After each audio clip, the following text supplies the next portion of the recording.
The Hells Angels, Stormtroopers and King Cobras have been around since the 1950s, while Black Power made their mark in the early 70s.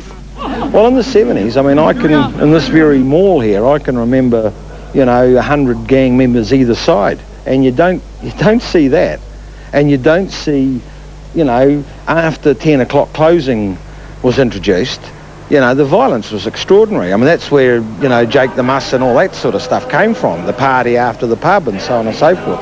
So how did it all start? Young Māori people and young Polynesian people, or those who had been born in the islands or in the country and then had moved to the city, and their parents had been brought into the cities because of labour demand and all that sort of stuff.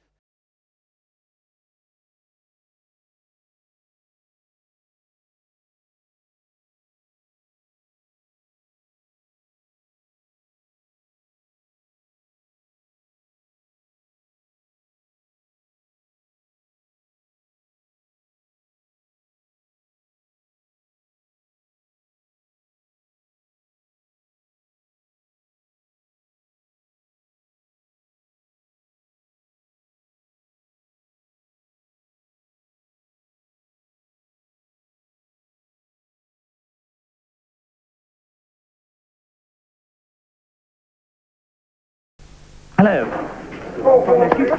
Hey, airport! Ironically, it was the arch-conservative Prime Minister Robert Muldoon who saw the high social and economic costs of imprisoning more and more gang members. Muldoon took it upon himself to address the problem. He met and drank with Black Power in Wellington and sussed out the issues. In 1981, Muldoon saw employment and leadership as the answer. However, it was the gangs themselves who realised family involvement, Maoritanga and rugby league, or sports, was equally important.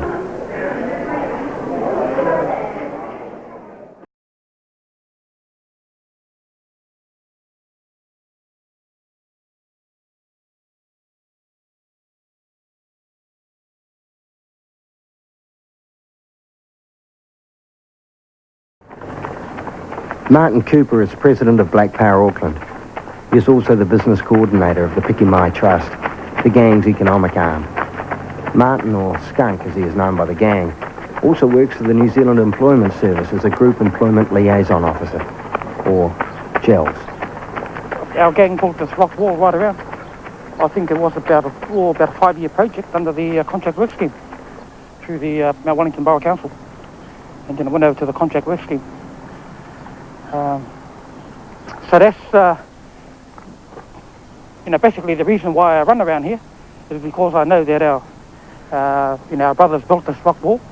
And also it's a bit of a challenge here to run around here too, you see. Because the good thing about this challenge is that you can see the start and the finish.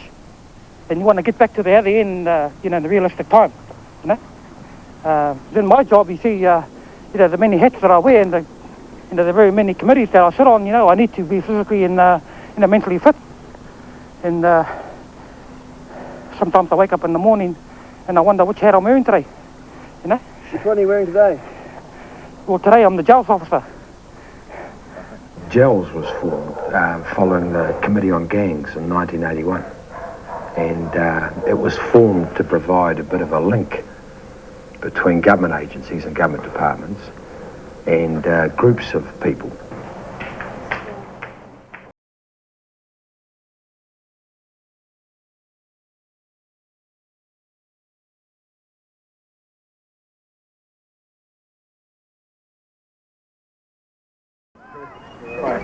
The harder stand needs to be taken for members who choose to go out and rape. One of the things that we'll be looking at is that they're never to walk with us again. That'll be the penalty. But then again, he may have a psychological problem. That's something that we have to actually look at and see if we can help.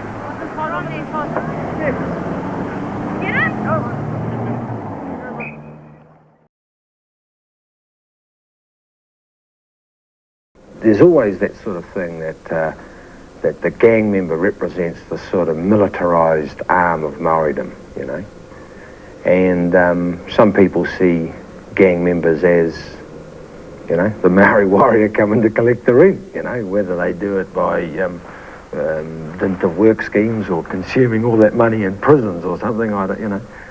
You know, I think I, personally would have gotten rid of about $3 million in the last year. Inside Piki Mai, the guys get up every morning and go for a run because Martin believes that you have to be mentally and physically fit. That's right, yeah. But there is no work, it seems to me. Not very much work going on inside Piki Mai. You mean, what sort of work you're talking about? Employment.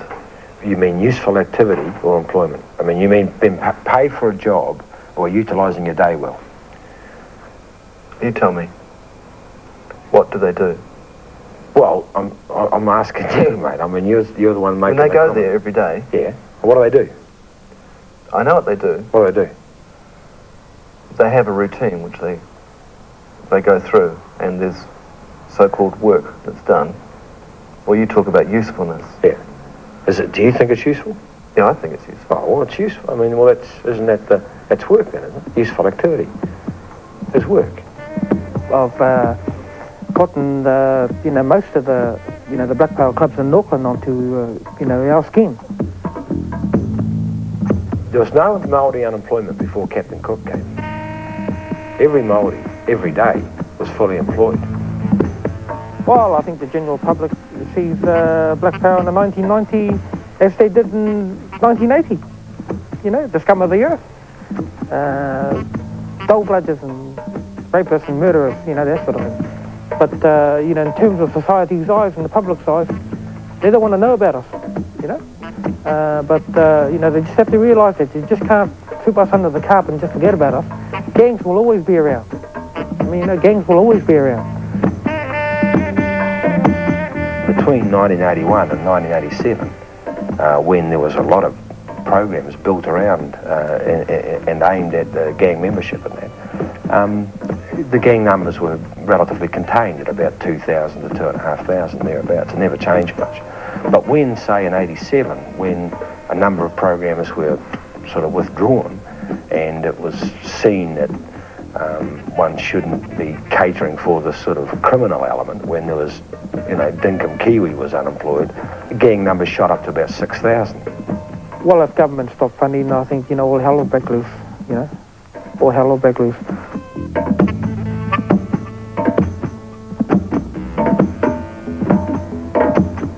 Are you an agent for social control? Well, I think Treasury view or outcome would be social control.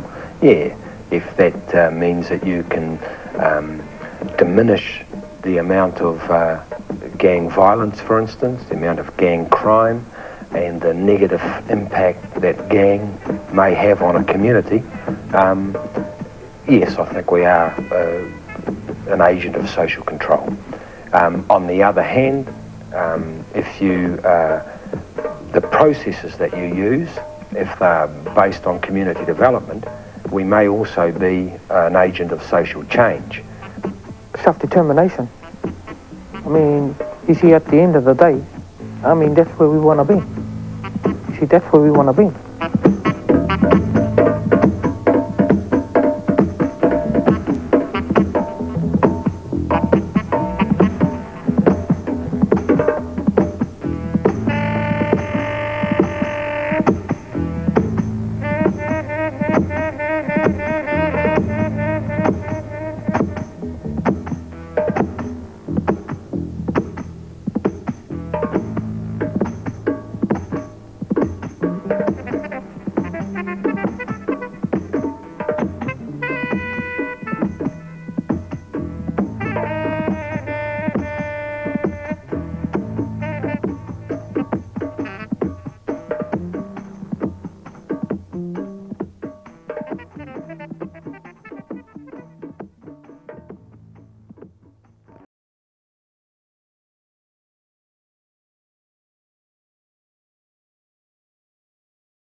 My name's Denis. I'm from the Consultancy, Advocacy and Research Trust. We follow the sort of example set by James K. Baxter, who said that all you've got to do is to make yourself available to people who need help. You don't have to be a saint or a mentor or whatever. Just make yourself available and help people do what they want to do to achieve their lives, and that's our purpose. Yeah, so Dennis, how long have you been here now? We've been